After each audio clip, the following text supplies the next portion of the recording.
For tonight's meeting, we are joined by a very special guest, Dr. Kathleen Smith, who is here on the recommendation of the Interim Superintendent Search Team to serve as our Interim Superintendent for the 2022-23 school year. We are delighted that she could join us for this introduction, interview, and discussion.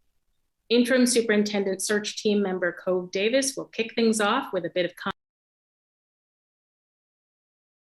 announced he was leaving and I became part of the interim search committee, I was very worried about how we would find somebody to fill this unique and infinitely important position in our community.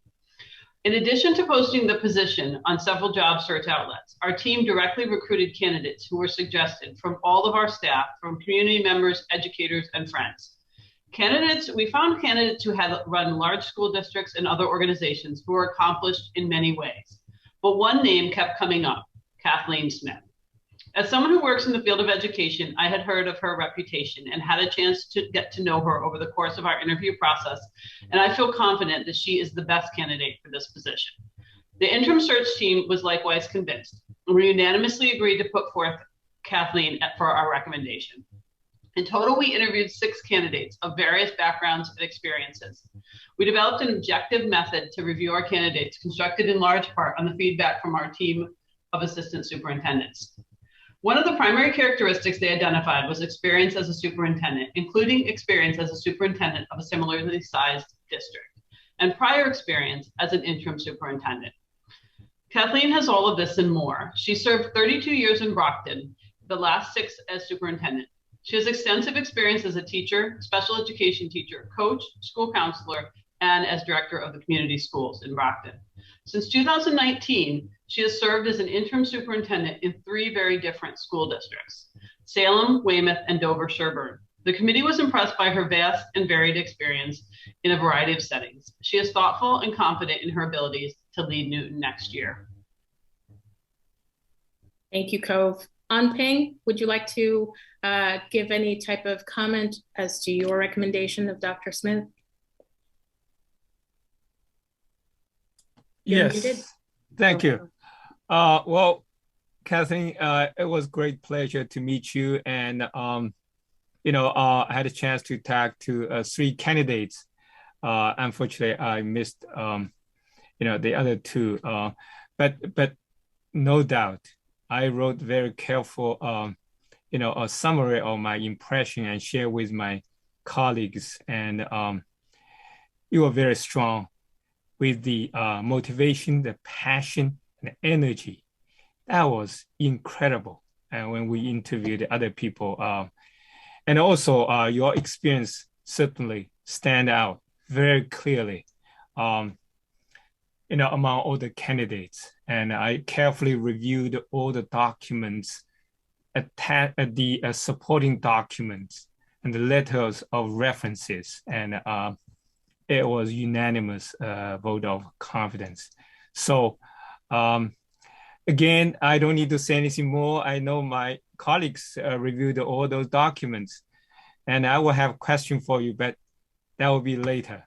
So again, it's a great pleasure to meet you and to have you now today at our meeting and meet our whole school committee members and some public. Probably, we have quite a few parents around. I think they will be very interested, to see what you will say. And thank you again for coming here today. And hopefully we will have our final decision soon. Thanks, Anping.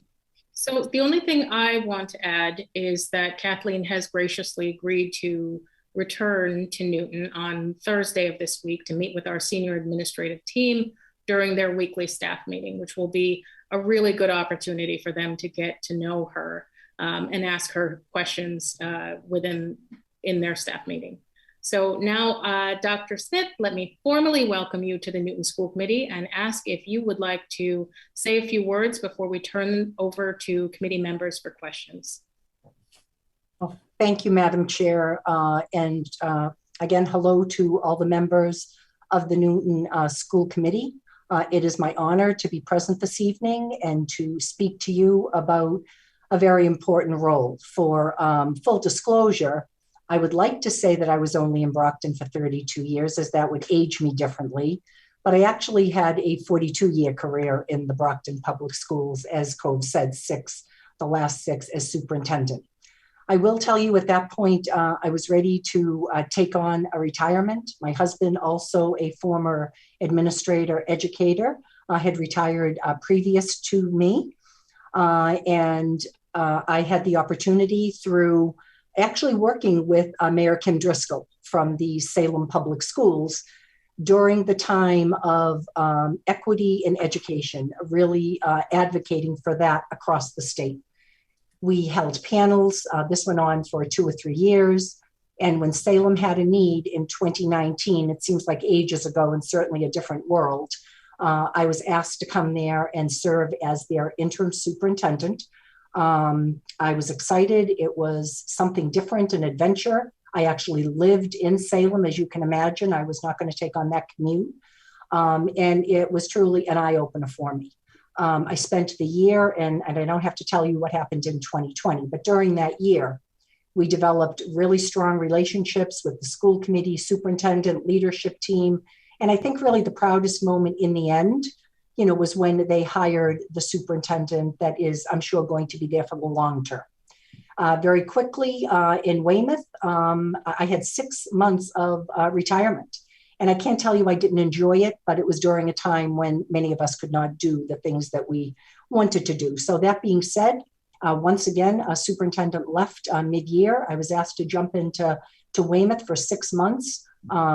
Ended up with very, very strong relationships there. Worked very closely. You're going to hear me talk a little bit tonight about big rocks.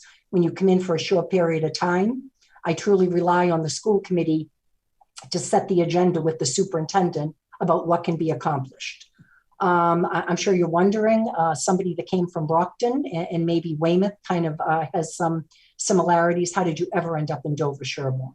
And honestly, I was asking myself that because I will tell you, like the Newton Public Schools, when I was out there all over the state, every time I had an opportunity with legislators, whether it was Speaker of the House, Senate President, all our own legislators in Brockton, one of the things I would talk about are those districts that were well-resourced, able to support their youngsters and wanting the same thing for our inner city youngsters in Brockton. And Newton would come up as one of those places, as did Dover-Sherborn. I would look at how well-resourced you were. I would look at your class sizes. I would look at the opportunities that you were providing for all your students. So I will tell you this, I will have to admit that last year, you probably felt as though I did, that we were so-called back to normal. Well, we were in for a little bit of a surprise. So this again was a challenging year. I feel like we are in a wonderful place here. I think I will tell you my biggest achievement was working with 16 school committee members. We have 3 distinct school committees. We will meet tomorrow evening for our final meeting with all 16.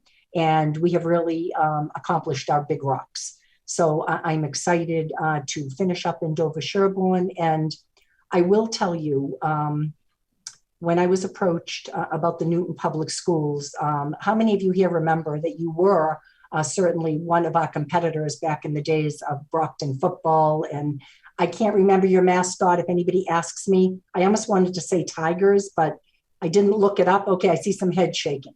I was actually the cheerleading coach in the early 80s at Brockton High School. So many, many years ago. But, I say that because when you say the Newton Public Schools, that again is an opportunity for a district that is renowned, that again has a lot of support. You're diverse in so many ways that I felt it was worth the conversation. I had wonderful conversations with Tamika Cove on Ping. I continue to talk to a number of my coaches and thought partners, Dr. Jim Marini, who's well known in your community. I had the good fortune back in 2013, he was my new superintendent induction program coach, and I've never let him go.